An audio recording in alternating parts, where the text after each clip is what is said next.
Microsoft Office is an office suite from the American corporation Microsoft for the Windows, Windows Phone, Android, Mac OS, iOS, and iPadOS operating systems.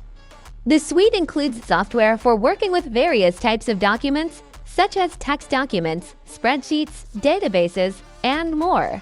Microsoft Office acts as an OLI object server, allowing its functions to be utilized by other applications as well as by Microsoft Office applications themselves. It supports scripts and macros written in VBA.